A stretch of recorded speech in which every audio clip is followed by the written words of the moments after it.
Boa noite a todos. Sejam todos muito bem-vindos, as pessoas que estão em casa também.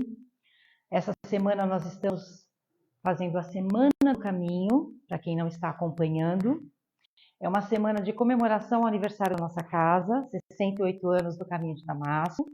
E é uma semana muito especial, porque nós elegemos um tema, que esse ano é família, e convidamos 5 palestrantes para que eles possam abordar este tema, cada um à sua maneira. Então, é uma semana muito rica de reflexões, né, de conhecimento, porque cada um traz aqui o olhar dele sobre esse tema. Então, para quem perdeu, está lá no nosso Facebook, o da segunda-feira, o de ontem, hoje aqui presencial, mas também está sendo gravado e transmitido ao vivo.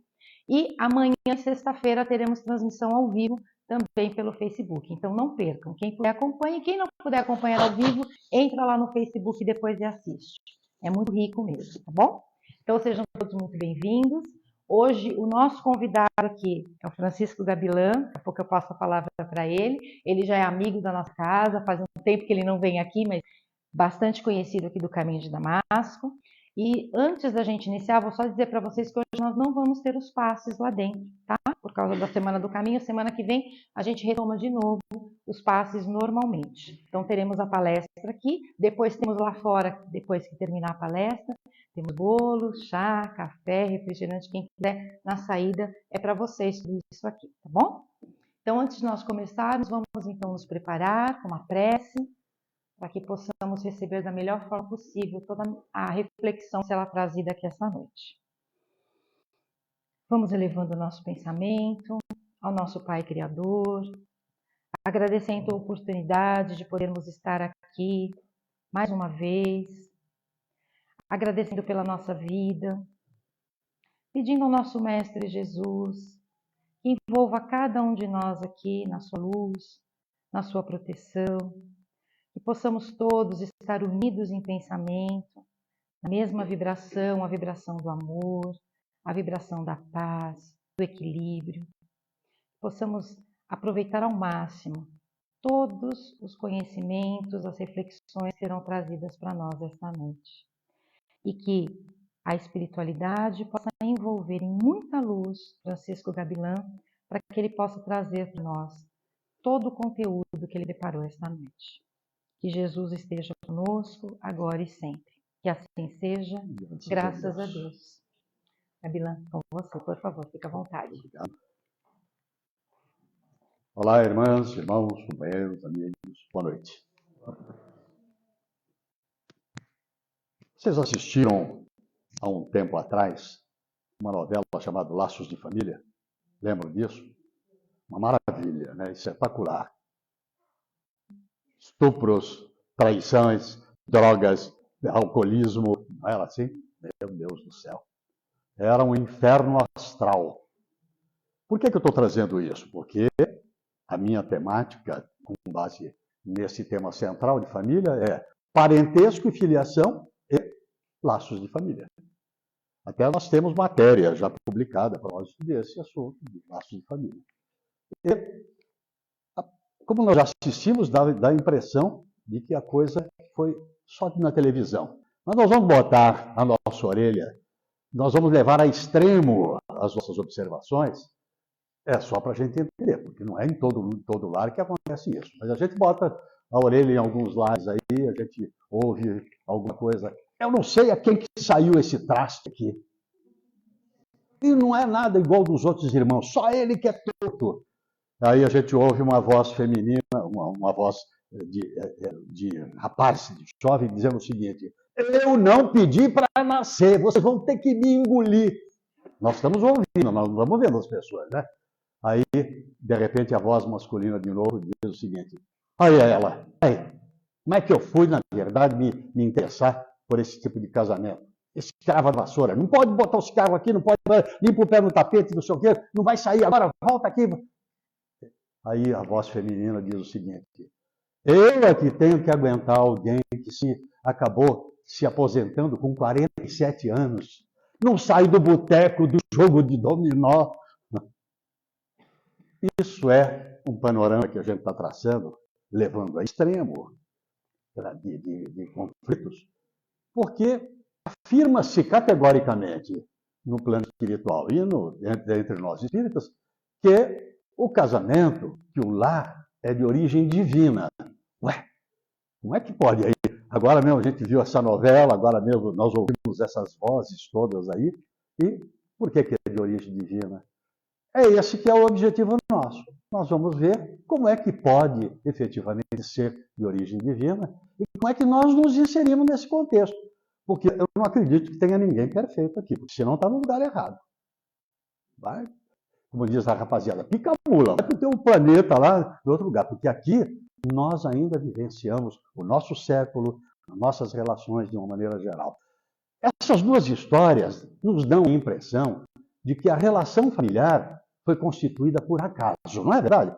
Como é que eu fui conhecer, como é que eu fui fazer isso, como é que eu fui nascer nesse lar de pais tão caretas, tal? Dá a impressão que é por acaso, né?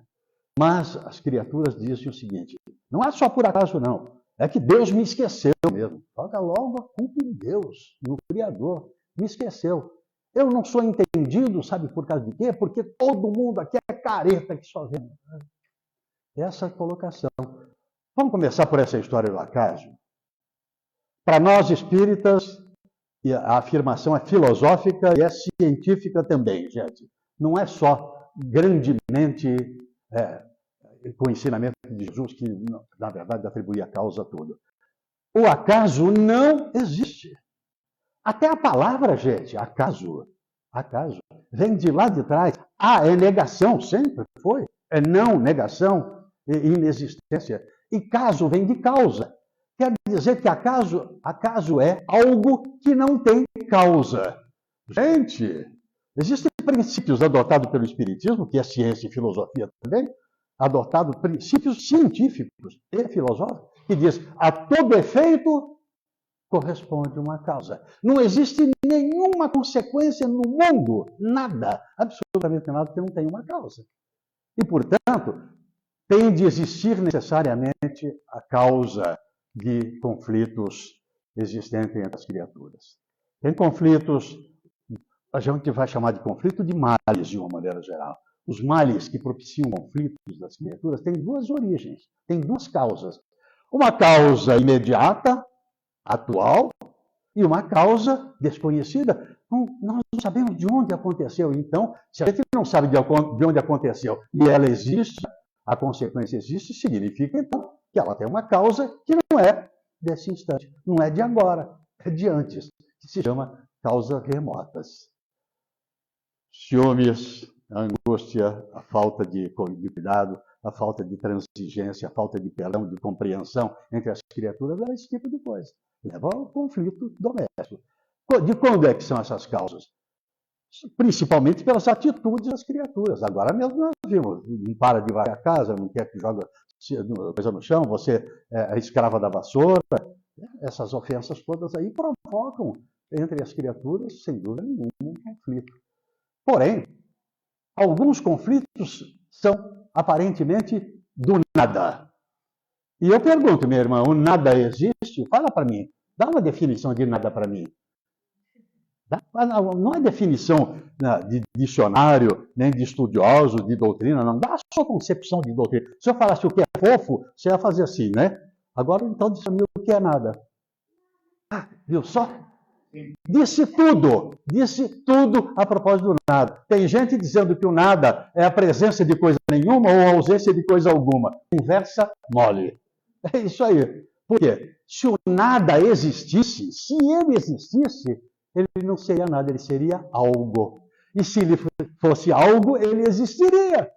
Como ele não é algo, ele é uma figura de metáfora da criatura. É uma figura que a criatura, para se expressar a ausência de alguma coisa, ele diz nada. Então, não é do nada que nasce o conflito. As causas atuais do conflito são as ofensas, a ausência de perdão, de compreensão das criaturas. Cada um de nós, se não se enredou em alguma coisa desse sentido, a gente conhece gente que se enredou, familiares nós que se enredaram. Coisinhas mínimas, às vezes, A criatura, eu soube de um caso, por exemplo, que houve até uma agressão violenta, porque a mulher, ao comer torrada feita em casa, não é comprada em lugar nenhum, botava o pão que sobrou, colocando, ela fazia aquele barulho crocante.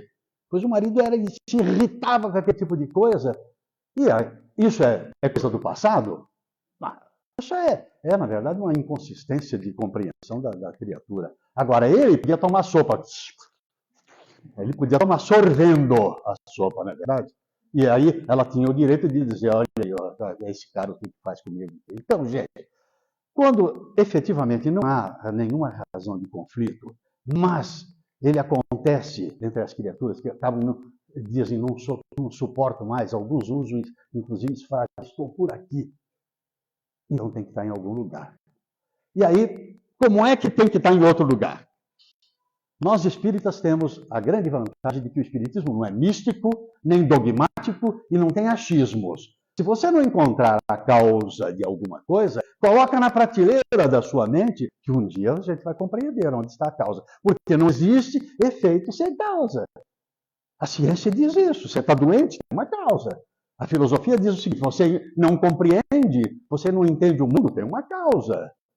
E espiritismo é a mesma coisa. E onde está essa causa? Primeiramente, o Espiritismo nos ensina a raciocinar. Amar com todo o denodo determinado assunto, compreender, mas raciocinar. Não é engolir quadrado, não. Aliás, o nosso irmão, no livro Consolador, tem uma frase lindíssima a propósito de acreditar, ele diz. Ele diz, que bom que nós não precisamos acreditar mais. Se ficasse só um pontinho lá, a gente ia dizer, peraí, meu irmão, pirou. Mas ele botou a vírgula, que é uma coisa importantíssima, porque depois da vírgula vem a explicação disse, que bom que eu não preciso mais acreditar, mas preciso saber. Saber é conhecer, é ir às causas, analisar as consequências, fazer a correlação com as causas e tentar enfrentar o mal produzido, mesmo que seja da gente, através de uma autoanálise. A autoanálise não precisa de divã, nem nada disso. O Agostinho, você sabe quem é o Agostinho, né?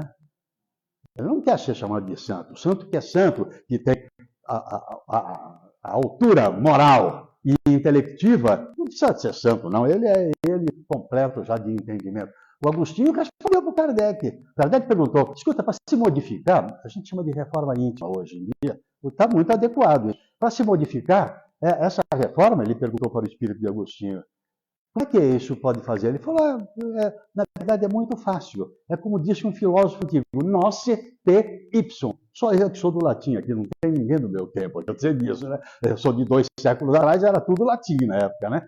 Nosse te ipsum, quer dizer, conhece-te aqui mesmo. E o Kardec dorme de botina, fala, E como é que faz para analisar? Como é que fazer para se conhecer a si mesmo? Ele falou, é fazendo a autoanálise. Não é perguntando para outro o que tem que ser feito. Não é pedindo conselho para o outro, não. Que também pode, mas é se autoanalisar. E aí o Kardec pergunta de novo, e como é que faz a autoanálise? Aí ele diz claramente, olha, no seu dia, antes de dormir, e nós espíritas dizemos, antes de desdobrar, o corpo está lá bonitão, se refazendo, e a gente vai para a gandaia, né? Opa, não é. A gente sai por aí. É que espírita costuma dizer, onde você foi essa noite? Foi para as equipes socorristas, das criaturas necessitadas de cultura, de alimento, de compreensão. Foi nada, o cara foi para a gandaia. Né? É isso, na verdade. Cada um vai fazer o que bem entende na vida dele. Né? Então, o Agostinho diz, não falou da semana anterior, do mês anterior, do ano anterior, da encarnação anterior. Ele falou do dia, gente. Analisa o que você fez. E pega as ações. Teve uma coisa que eu fiz que foi muito boa para mim. Teve uma outra coisa boa que eu fiz para os outros. Agora, mas teve uma coisa ruim que eu fiz no trânsito. Meu Deus do céu. Ele falou, as boas você coloca numa coluna. E as ruins você coloca na outra. Não dá para mentir para nós mesmos. Você consegue mentir para você? Não, você mente para os outros precisar, não é verdade? Qualquer um de nós. É uma defesa, na verdade. É uma sustentação. Mas para você mesmo tem um negócio chamado travesseiro, que tem consciência, que é você que tem a consciência. Essa máquina chamada consciência te traz a luz do desenvolvimento do que você fez. Como você não mente para você mesmo, você vai colocar com sinceridade aquelas duas colunas. Não tem coluna do meio, viu, gente? É bom e ruim. E aí o Agostinho diz o seguinte: aquilo que foi bom é para você ser recidivo. Olha que palavra científica, clínica, inclusive, né? Médica, recidivo. É para você fazer sempre, cometer sempre. E a outra é para evitar. E eu, por minha conta, digo o seguinte: uma vez o Richard Simonetti, gente batendo papo, conversando antes de uma palestra no interior, ele disse, um espírito falou para mim que o espiritismo é um farol amarelo. E ele falou, que farol amarelo? Perguntou, era médico psicofônico, né? Que farol amarelo? Ele falou, você não tem automóvel? Não conhece o sinal de rua? Ele falou, quais as cores que tem lá? Ele falou, verde, amarelo e vermelho. E para que serve o amarelo? Ele falou, atenção. Agora eu juntei com o que o Agostinho disse para a gente. É isso aí. É uma atenção. Aquela segunda coluna, quando você vai incidir de novo, fala, peraí, farol amarelo. Lá, nós espíritas temos que ter um freio. Pelo menos dizer, atenção, acredite. Muito bem. Então, voltamos ao cerne da questão. Se a gente não encontra a razão do conflito doméstico, familiar, nós temos que analisar isso, então, como algo remoto, algo anterior. Como é que a gente vê isso? Cada um de nós é uma individualidade. Tem gente igual aqui? Tem gente parecida, mas igual não. Eu costumo dizer o seguinte, duas criaturas gêmeas, univitelinas, nascidas do mesmo óvulo, portanto, absolutamente idênticas sob o ponto de vista físico, que só a mamãe sabe quem é, o papai não sabe quem é Pedro, quem é o Paulo, mas a mamãe sabe quem é, que ela tem a identidade com eles. É possível que essas duas criaturas, vou falar ao extremo, tá bem? Sejam um bócio idiota e um gênio. Porque cada um é uma individualidade. Que se uniram por alguma razão. Não é bem assim na realidade. Os gêmeos, ao nascerem disso, têm um compromisso muito grande para o bem ou para o mal. Normalmente, 90%, eu vou percentualizar por minha conta própria, é para o bem. Compromisso de trabalhar de maneira de igualdade. Bom, nós somos individualidades. E nós, nessa individualidade, nós temos vidas consecutivas. E, através de vidas consecutivas, a gente se relaciona com pessoas que, por alguma razão, o relacionamento ficou ou muito bom ou muito ruim, nós temos uma oportunidade extraordinária de ouro de refazer. Eu vou falar qual é a palavra e vou ter que contar uma historieta para vocês rapidinha. A palavra é reencarnação. Reencarnação parece que dá urticária na pessoa. Vai de reto, Satanás, Salamanga, Mangalô 3 vezes. As criaturas ficam... E a historieta é a seguinte, verdade, hein, gente? Verdadeira. Estou eu procurando o jogo de futebol. Nós, homens, somos dono do controle remoto, né? A gente fica pulando de lá para cá. As mulheres não, tem paciência, vê tudo, vê a novela, vê o jogo, vê a história, vê a política, direitinho, até o fim. Nós ficamos pulando. Ao pular, escutei a reencarnação, por exemplo. Parei. Era um pregador. Não interessa qual é a religião dele, nem nada, e nem quem ele é. Mas é de verdade isso. Ele disse, então, repito, reencarnação. Essa história é inventada pelos espíritas. Imagina se o pai que é bom, a palavra é assim que ele usou, o pai que é bom e justo vai permitir que eu case de novo com aquele mesmo traste, que eu tenho que pagar o BNH. Ele que falou traste, não fui eu. Pagar o BNH de novo, levar as crianças para a escola, furar pneu e tal. Imagina se ele vai querer que eu faça esse tipo de coisa. Todo dia a comida está fria, não sei o quê. Aí eu pensei, meu Deus. Olhei para trás, essa televisão que eu estou falando, eu tenho na minha casa um reduto, vou chamar de escritório, mas é um reduto só de livros espíritas. Graças a Deus tem lá uns 3 mil, mais ou menos. Então, e também de filosofia, obviamente. Então, eu fiquei com uma vontade de falar, que pena que a televisão não é holística, em que eu podia entrar nela e diretamente, de corpo presente, falar com ele. Eu iria pegar um livro que estava atrás de mim, chamado Física da Alma, do maior físico quântico de toda a história que está encarnado. Professor, doutor Amit Goswami. Quem for para casa e não der uma fuçada no Google, lá vai perder a encarnação, tá bom? Fica combinado isso. Ora, ele diz o seguinte, Ele diz, primeira coisa, logo de início no livro dele, ele diz no primeiro capítulo, não sou religioso. E para ninguém pensar que ele está puxando brasa para a sardinha da religião dele. Não sou religioso. Sou filho de um guru hindu, mas não sou religioso. Eu sou físico e filósofo quântico. Lá, 10 páginas depois, ele diz, o novo paradigma da ciência se chama reencarnação. Vírgula, e explica. E essa vírgula é uma maravilha, né? É uma beleza. No livro dos Espíritos, é uma maravilha que tudo tem. Sim, vírgula explica. Não, vírgula explica. Jamais vírgula explica. Ele diz, por quê? Não há possibilidade quântica de se entender o progresso irreversível da humanidade, de toda a criação. Ele fala de todo o universo, não fala da palavra criação. Ele diz, não há possibilidade.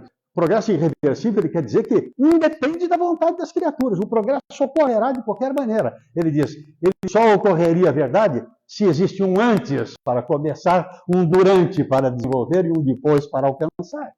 Ele chama antes, durante e depois. Ele tem algumas religiões e seitas que se chama de reencarnação. Não falou nada de espiritismo, mas tudo bem. Não estamos nem aí com esse negócio. Vejam, então, que não adianta a pessoa dizer, então eu preciso acreditar na reencarnação para entender o que você vai falar aqui da união dos indivíduos. Acreditar coisa nenhuma, vírgula. Vai ter que reconhecer, vai ter que entender à luz da lógica e da razão. Uma relação de causa e efeito. Você tem um efeito nesse mundo e ele não foi fabricado aqui, ele tem que estar em outro lugar. No seu passado. Essas criaturas somos nós. Esses indivíduos somos nós. Cada um com seus caracteres. Cada um com a sua maneira de ser, com seus objetivos. As criaturas se unem, às vezes, para traçar objetivos comuns, compromissados. Não é por acaso que essas criaturas se uniram. Não é. O acaso não existe, então tem uma causa. Eles podem se atrair ou podem se odiar. Mas odiar também vai unir? Sim, vai também. Por quê? Está lá no Evangelho segundo o Espiritismo.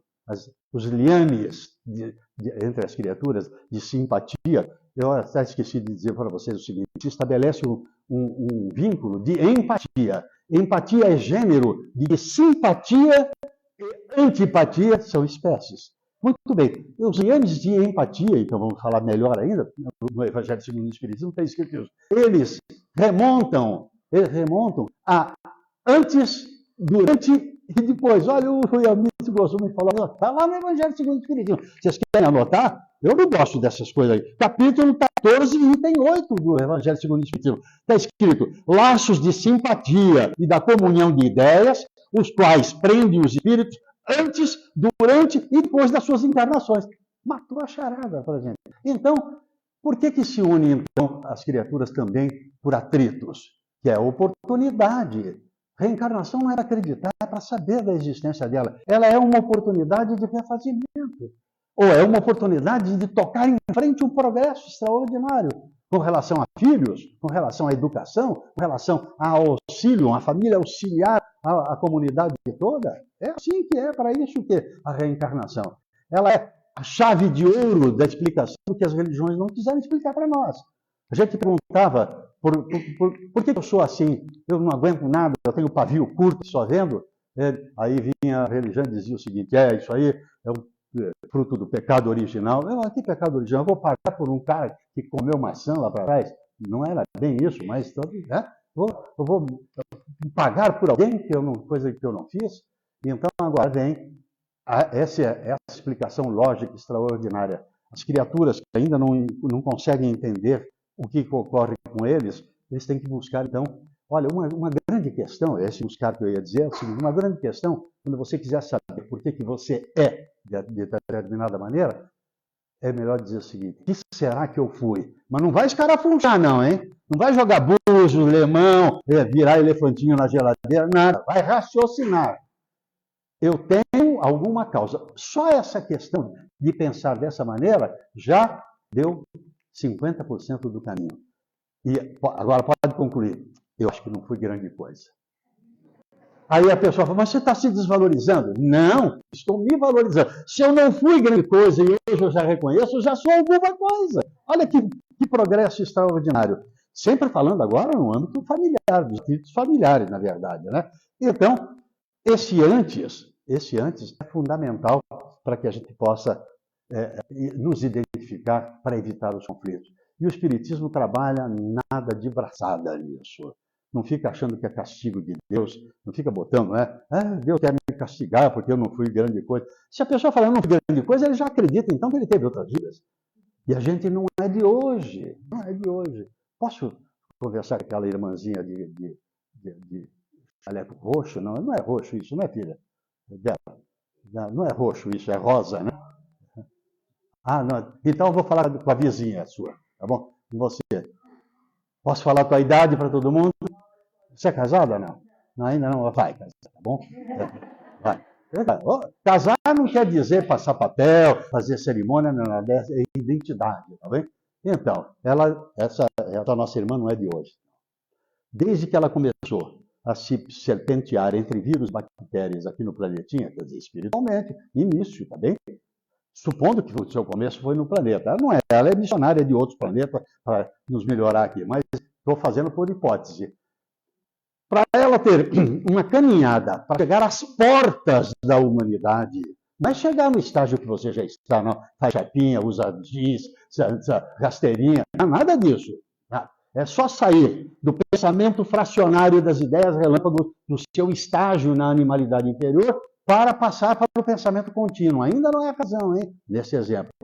Quem diz para nós o André Luiz, no livro Evolução em Dois Mundos, chamado Genealogia do Espírito, quer dizer, a caminhada dele. Diz que a nossa irmã tem a bagatela de 15 milhões de séculos. Pode cruzar o braço e falar 1 bilhão e 500 milhões de anos vos contempla. Agora, ela? Não. Aliás, ela está conservadíssima, incrível. Brincadeira à parte, mas a tese é verdadeira, ela é verdadeira. E isso significa que você, para essa caminhada de bilhão de anos, você acumulou experiências positivas e negativas. Cometeu erros também, cometeu bondades, cometeu evolução, tudo é evolução. E quando você cometeu, por qualquer razão, um conflito qualquer do passado, você tem a oportunidade de refazer, através da união de novo das criaturas. Alguns casos são, eu não diria obrigatório, porque não é nada obrigatório, mas existe a possibilidade de a espiritualidade auxiliar a unir as criaturas. Criaturas com mesmas tendências, mesmos caracteres, mesmos objetivos, mesmas ideias. Estou falando de tudo, gente, de bom e de ruim. Tem a oportunidade de se unir, de se modificar, de se estruturar. Então, se a família é uma unidade, união de indivíduos que têm um passado. A gente não tem passado da semana passada, do mês passado, do ano passado, de criança. A gente tem. Imagina o passado de outras encarnações. Desculpa, eu saí no meio do foco. De outras encarnações. Imagina. Então, olha só que explicação incrível que é para dizer, bom, então, qual é a minha atitude? O que é que eu devo fazer? Em primeiro lugar, eu tenho que me conscientizar aquilo que lá no início a gente disse, que o casamento, a instituição da família, não é o casamento, a instituição da família é de origem divina mesmo. Sabe por quê? Porque, em primeiro lugar, ele está dentro da lei natural. Em primeiro lugar. E a lei natural, gente, ela não é inventada nem criada pela criatura. Por quê? Olha o característica, meu querido irmão, da lei natural. Ela é irrevogável, imutável, eterna e perfeita. Tem lei humana que é isso? As leis humanas, na verdade, são transitórias, revogáveis, modificáveis e até mesmo incumpríveis. As outras, elas atuam. A lei natural, ela é natural sob o ponto de vista científico e ela é divina pela origem. A lei natural, ela é outorgada pelo Criador, que permitirá. Imagina se o Criador vai pegar uma pessoa e falar, agora eu vou te colocar ao lado, você vai casar com um cara que vai te infernizar a vida. Isso é o Criador castigar a sua criatura? Isso não existe. Não há possibilidade disso. Não há. O Criador, uma das características, a gente não tem expressões humanas para colocar direto nas qualidades, no qualificativo do Criador, mas a sua bondade de justiça é infinita. Então, quem é bom infinitamente e tem uma criatura, que somos nós, gente, a gente é a criatura mais importante da criação. Você é a criatura mais importante que existe em toda a humanidade, minha irmã. Você também, cada um para si. E tem que usar esse benefício. Nada na criação é inútil. Absolutamente nada. Tudo tem uma causa, uma definição de utilidade, desde o mineral até o vegetal, passando pelo animal inferior e para o animal que somos nós, tá bem? E a gente somos, não somos? Claro, nós pertencemos ao reino ainda animal. Eu até gostaria de falar para vocês que ia fazer uma palestra no Centro Espírita Segue a Jesus, lá na Casa Verde, e ele ficava numa rua sem saída, uma ruazinha particular. Na rua particular, uma casa do lado da outra, todo mundo tem uma guia rebaixada, todo mundo tem um carrinho, tem um automóvel. E eu parei, fiz a minha prece, liguei a minha musiquinha para me melhorar. Era palestra no A2, assistência espiritual, você tem que ir bem ajustado, né, espiritualmente. E nem mal liguei, o carro parei, depois eu penso onde eu vou botar o carro, né? Parei na frente de uma dessas ruas.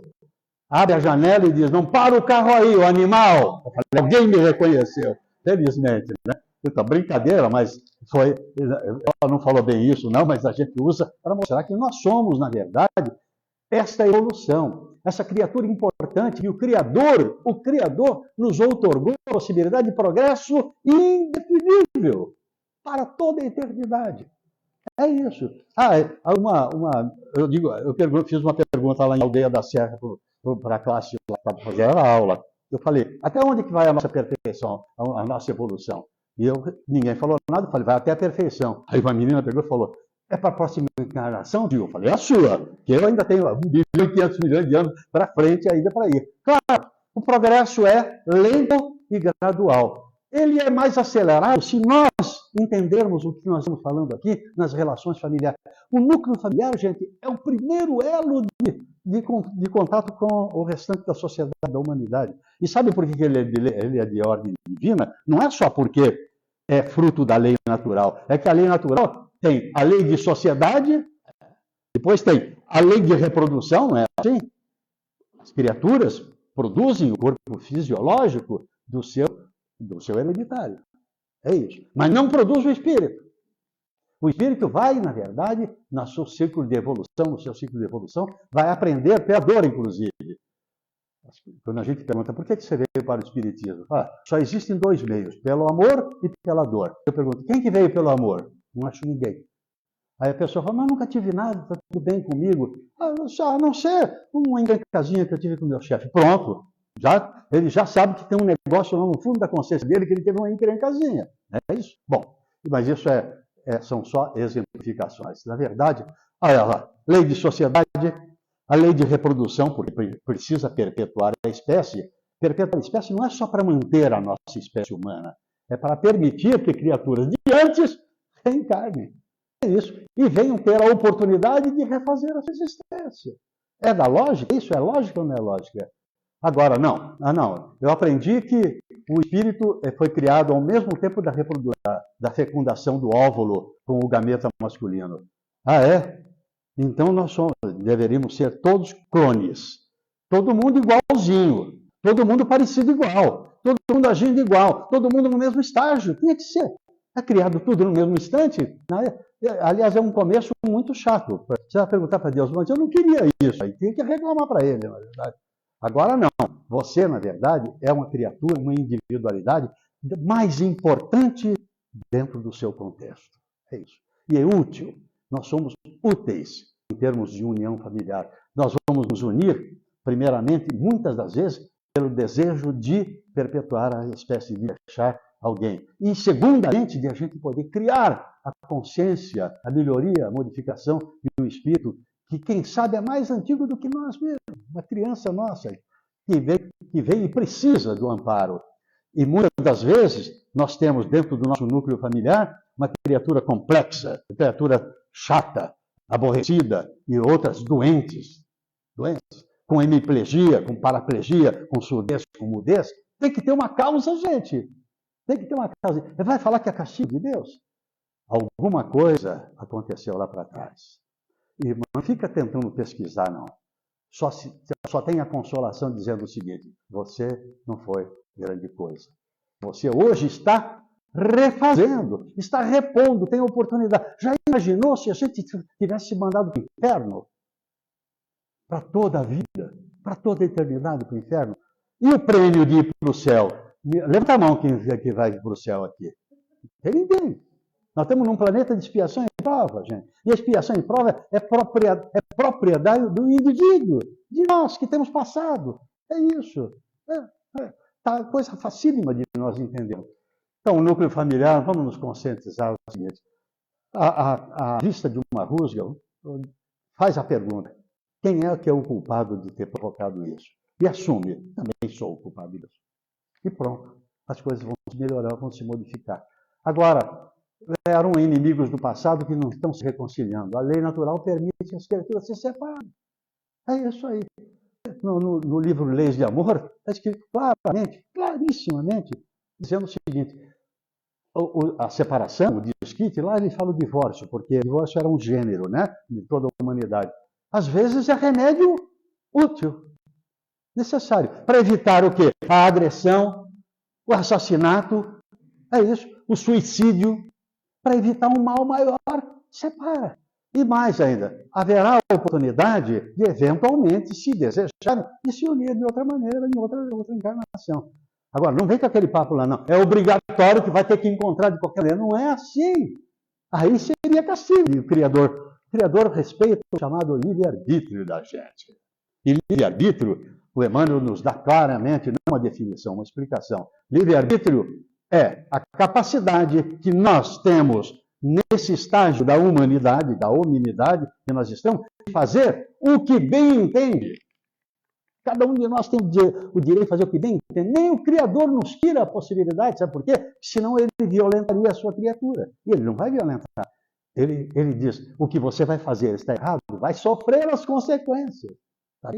Então, quando o Emmanuel diz isso, é de fazer o que bem entende, vírgula. Eu adoro a vírgula e o ponto e vírgula, eu também gosto. Então, vírgula, porquanto vai ter que assumir as consequências. Veja só. Então, você causou, provocou uma consequência e tem que assumir a consequência. No mundo material não é assim. A gente rouba, faz aí, falsifica um precatório, é eleito deputado. Não pode falar isso. Não. Faz uma besteira, você vai acabar em cana, não vai? Vai ser julgado. Lembra de Jesus? Antes de você botar aqui a tua oferenda, a oferenda naquela época era normal, você agradecer ao alto, né? Antes de botar a oferenda, vai lá e se reconcilia com o teu irmão. Antes do quê? Antes que ele denuncie para o juiz chama o oficial de justiça e te bota na cadeia.